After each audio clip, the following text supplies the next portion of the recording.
Kemudian yang termasuk ma'rifah yang keenam yaitu isim nakira yang disandarkan pada isim ma'rifah lain, ya, atau kata lainnya mudhaf wa mudhafun ilaihi. Nah, contoh di sini ada kata qalamuhu, ya, artinya pulpennya, ya, pulpennya. Kemudian selanjutnya kitabu Ahmadin, ya, artinya buku Ahmad. Kemudian selanjutnya, nah, contoh dari jumlah isimnya yaitu hadza qalamun, al-bustanu jamilun, kemudian al-muslimani qaimani. Nah, bukan tanwin di situ ya. Mohon maaf, di situ kasrah. Al-muslimani, ya, al-muslimani qaimani. Oke. Pembahasan sebelumnya kita juga telah membahas pembahasan mufrad, musanna dan jama'. Nah, ini qalamun di sini mufrad, ya. Qalamun di sini mufrad. Artinya sebuah pulpen. Hadza qalamun, ini sebuah pulpen. Kemudian al-bustanu jamilun, ya. Al-bustanu jamilun. Kebun itu bagus. Al-bustanu di sini satu, ya, satu kebun, sebuah kebun yang kebun itu, maaf. Arti dari al-bustanu jamilun, al-bustanu artinya kebun itu jamilun bagus atau indah. Kemudian al-muslimani qaimani. Nah, ini yang menunjukkan dia musanna, ya. Al-muslimani qaimani karena dia ditambahkan alif dan nun. Oke, selanjutnya. Nah, hadza di sini isim isyarah, ya, untuk musakkar. Jadi kata hadza dia ini kata tunjuk untuk jenisnya musakkar, ya. Yang menunjukkan dekat. Artinya ini. Dan di sini, ya, dia sebagai mubtada. Kemudian kata qalamun di sini, nah, dia qalamun, ya, dia ada dhammah, ya, dhammatain. Dia marfu'un bidhammah, ya. Kalau kita i'rab berarti qalamun dia itu marfu'un bidhammah dan dia sebagai khobar.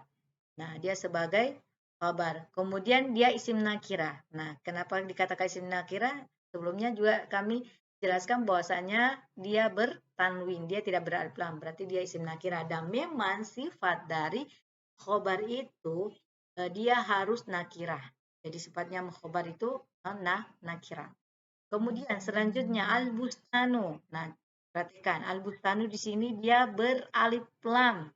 Nah, sifat mubtada yang pertama dia ma'rifah. Nah, cara mengetahui ma'rifah kalau yang pertama yaitu beralif lam. Nah, ini coba perhatikan al-bustanu di sini dia beralif lam, al-bustanu.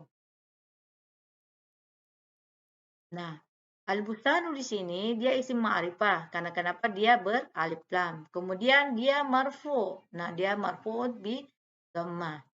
Dan dia al-bustanu di sini sebagai mubtada. Kemudian jamilun, ya, bagus atau indah. Ya. Jamilun di sini dia kata sifat. Nah, kata sifat juga termasuk dari isim, ya, dia masuk di isim. Jadi sini dia isim marfu. Nah, dia sebagai khobar. Khobar pelengkap atau penyempurna dari mubtada. Al-bustanu, kebun itu. Karena kenapa? Kalau kita hanya mengatakan al-bustanu, kebun itu, pasti kita masih bertanya, kenapa dengan kebunnya? Nah, tetapi dilengkapi dengan adanya khobar jamilun, khobar yang mana kata sifat di sini artinya bagus. Berarti al-bustanu jamilun, kebun itu bagus atau kebun itu indah. Kemudian selanjutnya, contoh ketiga, al-muslimani, qaimani. Nah, al-muslimani, nah di sini dia adalah isim, ya, dari kata muslimun, ya, seorang muslim, menjadi muslimani, dua orang muslim, ya. Dia di sini posisinya adalah mubtada, marfuun. Kemudian dia juga beralif lam, berarti dia nakirah. Kemudian menunjukkan dia musanna, dua. Berarti dua orang muslim itu, ya, dua orang muslim itu qaimani. Nah, kata qaimani dia khobar dari al-muslimani. Nah, marfuun. Tetapi di sini dia marfuun bukan lagi seperti marfuun kayak di atas ini. bidhammatain, ya. Bidhammatain atau bidhamma. Tapi di sini dia marfu'un bil alif. Ya, karena memang ada kaidah mengatakan, ya kaidah nahwu mengatakan kalau musanna itu dia marfu'un bil alif, mansubun wa majrurun bil ya. Makanya dia di sini al muslimani qaimani. Jadi al muslimani yaitu mubtada, kemudian qaimani adalah khabarnya. Oke. Kemudian ya, contoh-contoh jumlah ismiyah yang lainnya ada satu. Muhammadun qaimun, ya, Muhammad berdiri. Nah, Muhammad itu mubtada, qaimun itu adalah khabar. Nah, kalau dia menunjukkan mufrad. Kalau dia musanna, Muhammadani qaimani, dua Muhammad ya berdiri. Ya, kemudian yang ketiga, contoh ketiga Muhammaduna qaimuna. Berarti banyak Muhammad, berarti banyak namanya Muhammad, semuanya itu berdiri, ya. Atau mereka berdiri. Kemudian yang keempat. Nah, ini yang keempat ini yang jenisnya muannas ya, yang perempuan ya. Fatimatun qaimatun. Nah, tadi dijelaskan bahwasanya kalau mubtada'nya musakkar, maka khabarnya juga musakkar. Kalau mubtada'nya muannas, maka juga khabarnya muannas. Kalau mubtada'nya musanna ya mufrad yang menunjukkan satu, maka khabarnya juga mufrad. Contohnya Fatimah, satu Fatimah. Kemudian qaimatun, satu yang berdiri ya. Kemudian kalau dia mubtada'nya musanna atau ganda yang menunjukkan dua, maka juga khabarnya adalah musanna. Nah, begitupun juga dia jamak. Nah, perhatikan contoh berikutnya ya, Fatimatani, dua Fatimah ya, qaimatani. Ya, ini yang untuk jenisnya perempuan.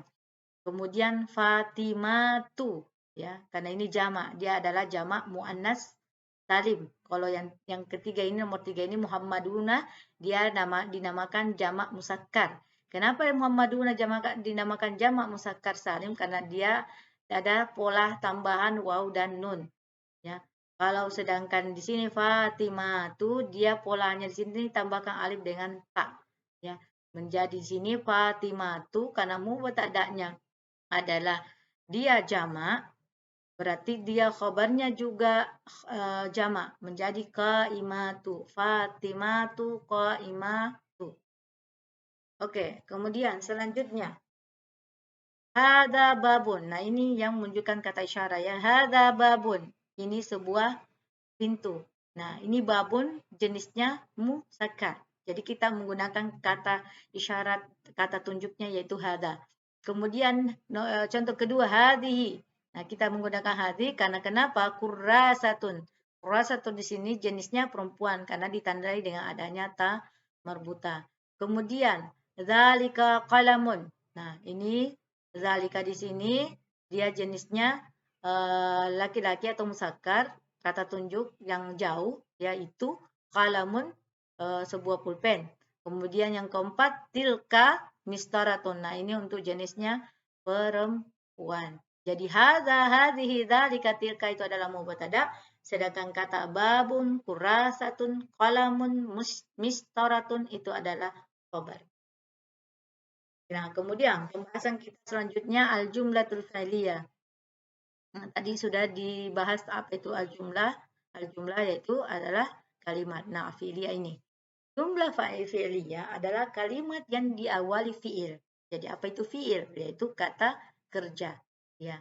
Tetapi jumlah fi'liyah ini dapat juga diartikan dengan susunan kalimat yang terdiri dari fi'il dan fa'il.